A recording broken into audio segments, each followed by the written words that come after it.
Hello everyone, how's it going? It's Faster Auto Keys, and in today's video we're going to go ahead and replace the key shell of this 2010 Up Volkswagen key. We have the information hidden and I made sure there was nothing personal inside the package, but what we have right here is a key which, as you can see here, is the most common problem that happens to these Volkswagen keys, where this piece right here that is holding the key blade breaks off. This is the most common thing, and there have been a little bit of an update since the last video was made, and I also just wanted to go over the process again. If you would like to mail us a key for service, we'll do the same exact thing that you're going to see in this video. We now use a new key shell that is much higher quality and looks a lot like the original key. And if you would like to buy the tools shown in this video, we'll have a link to it as well. There's basically two options. You can mail us a key if you're interested in having us do it for you, or you can buy the key shell and the tools and do it yourself.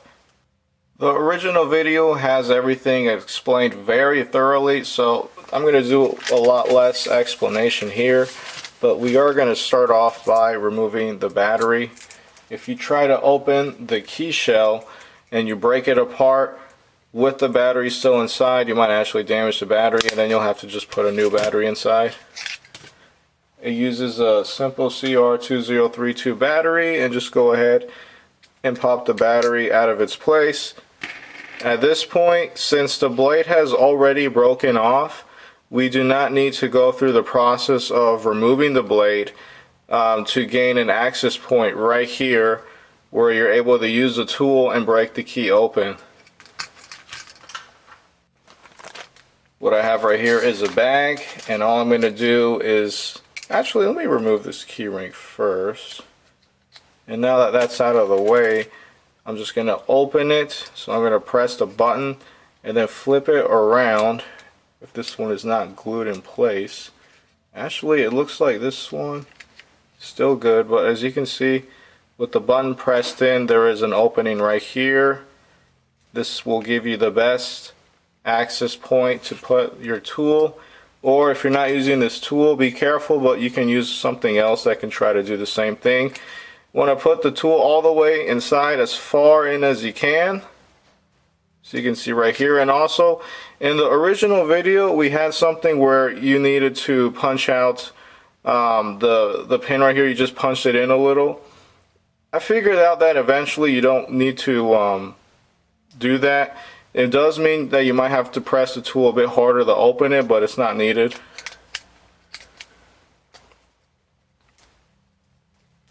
Alright, I think that's in. I think that's pretty in. Put it here. Just go ahead and open it. Alright, that one was kind of easy. And now we have the remote here. What I like to do is now just press on the buttons just a little bit to kind of break it out from its spot from the button pad side. And then if you grab onto this clip right here that normally will hold the battery, you can be able to get the remote out. And as you can see, we have the remote right here. And now all that we're going to do is go ahead and put this in a new key shell.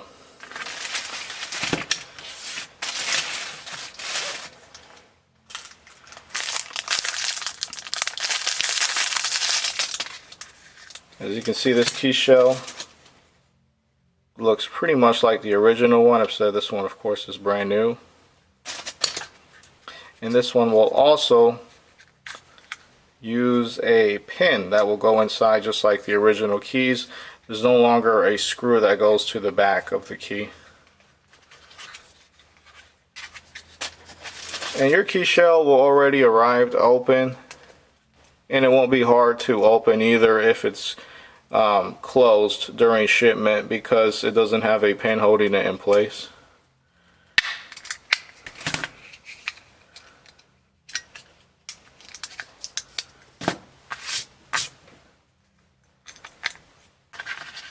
The best way to put the remote is to go in from one side, as you can see, at an angle, and then just press the other side into the shell. We have a good button response. And at this point, we're just going to go ahead and make sure this thing will wind together. So I didn't take out the spring, but you can see if I twist it, there's some tension. And there is going to be that little opening right around here where you can put the end of the spring that sticks out. And you'll just wind it one complete rotation.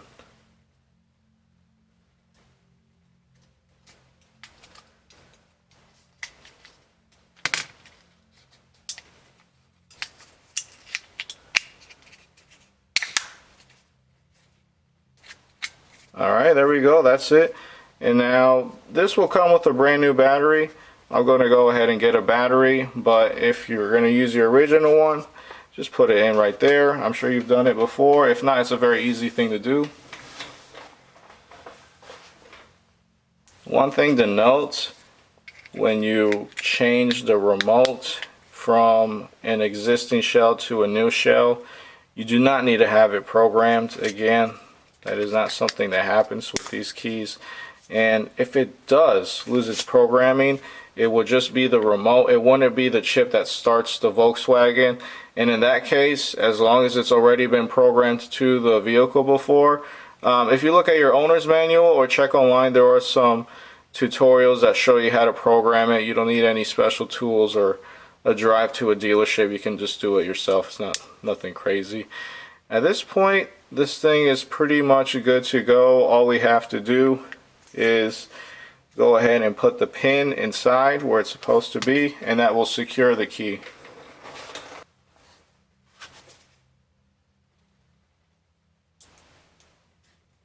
An easy way to do this is to just press it in a little.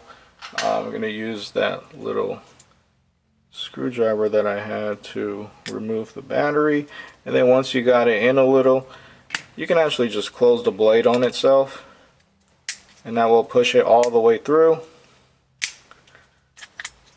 And that's it. Last thing we're going to do is transfer the emblem from the old key to the new key.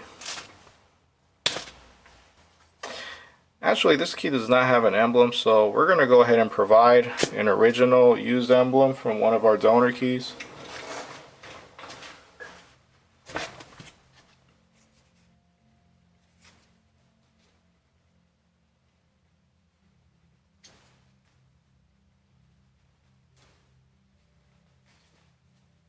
Alright, that's it.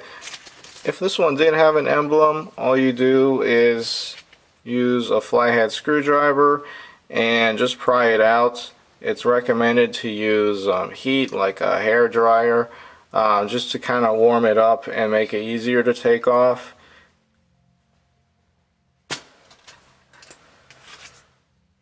But yeah, that's it. Now what we're going to do is laser cut the key blade.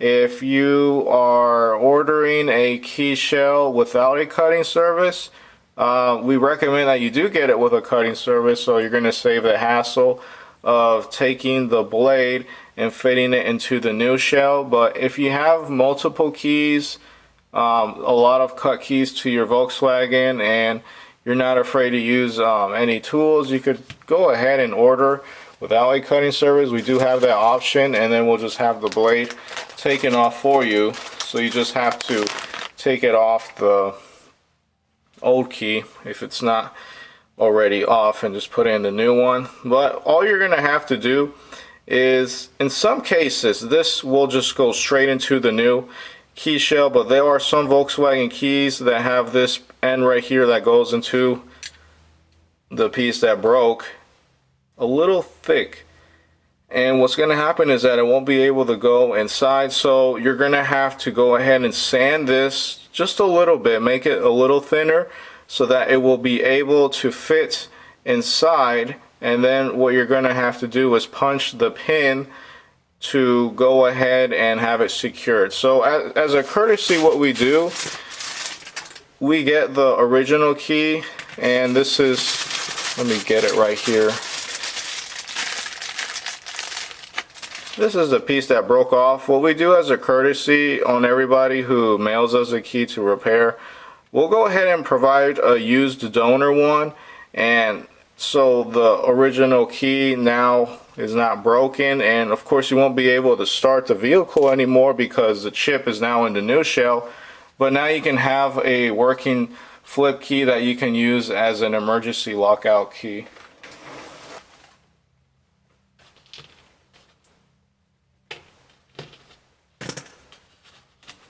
This is the part I was talking about.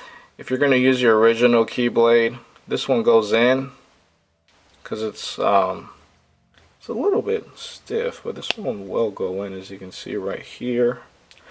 The problem is that some of these are very thick and it's not going to go into the new shell, and that's when you're going to have to sand it to make it fit. So again, I recommend getting the cutting service if you don't want to deal with that, but if you're handy and you want to save a couple bucks, that's totally an option you can do. So now we have the original blade inside this holder right here that isn't broken, and here's the pin. If you happen to need a pin, go ahead and contact us if there isn't an option to order an extra pin with your key shell if you're going to order it without a cutting service. If you're going to order with cutting, you're not going to have to worry about that. The new key shell will have the blade already cut to the vehicle. We're just going to hammer it in.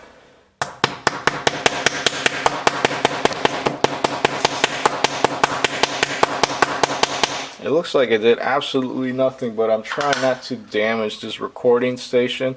It is in a little, and all I'm going to do is get some channel locks and press the pin all the way in. Oh, I almost forgot to mention, if you find it very hard for the pin to go in, just try the other side. There is usually one side that is easier to put the pin inside compared to the other. I have the pliers here, and I'm just going to try to see if I can press this in with the camera in the way. Okay, I got a good amount inside.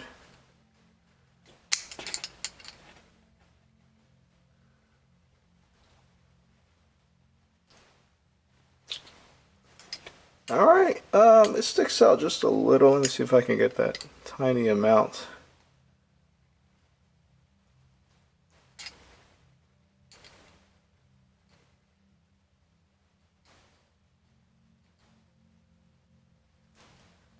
I think that should be fine. Now that we have the original key blade and a used shoulder right here, what you can do is now put a key ring inside here, and this can now hang around somewhere in your house as a emergency lockout key, as mentioned before. And you can use the blade just the way it is to unlock the car if you need to, but this will give you more leverage when you're turning the key inside the cylinder to unlock the vehicle. If you want to use the original key shell, I don't really recommend it, because once you open the shell, it will no longer be secure, because the pin that was there, even if you put it back in, the assembly that holds the pin, which holds the two halves of the shell together, will be broken. And what will happen is that when you turn the key in the ignition, the key might just open and fall apart on you. So I don't recommend it, but I'll show you how to reuse the key shell. Just bear in mind that it's gonna open on you, and what you're gonna have to do is rip out this piece right here, because if you don't, this shell will not close together.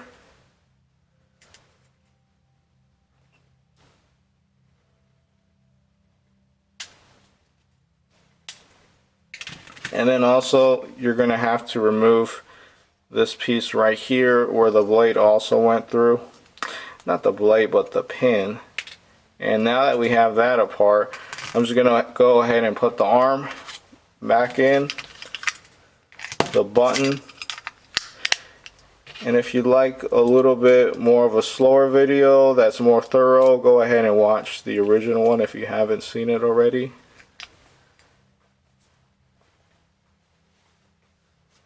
Ah, there it is.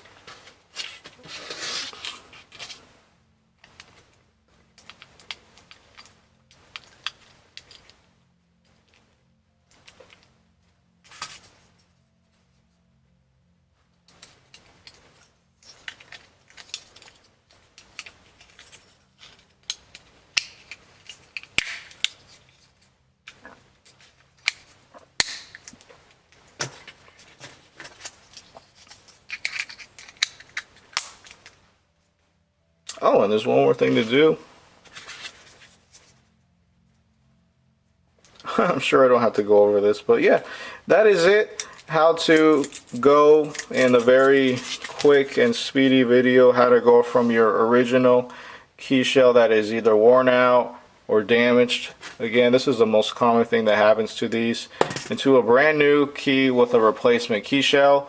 Feel free to, if you're interested, mail us the key and we'll have this done for you.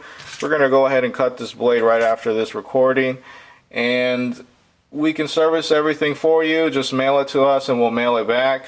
If you would like to order a key shell, feel free to check us out at fasterautokeys.com. What we're able to do is, with a picture of an original key blade, if you take a picture of something like this, you're able to upload this on our website and we'll be able to cut the new key, have it sent straight to your house so that when it arrives it's already cut. You don't have to drive anywhere, look around for a place that will do it for you, or of course especially not have to go to a Volkswagen dealership for this. And you can order the tools if interested, and you'll be able to do this yourself and save some money. Again, all of this is completely better than having to get a brand new key from a dealership. And if you have any questions, feel free to send us a message on our website, texting our tech support number, or emailing our support address. That's it. I hope this quick video went over the process a little more thoroughly and answered any questions that you may have. If not, again, feel free to contact us. Thank you for watching this, and I hope you have a good one.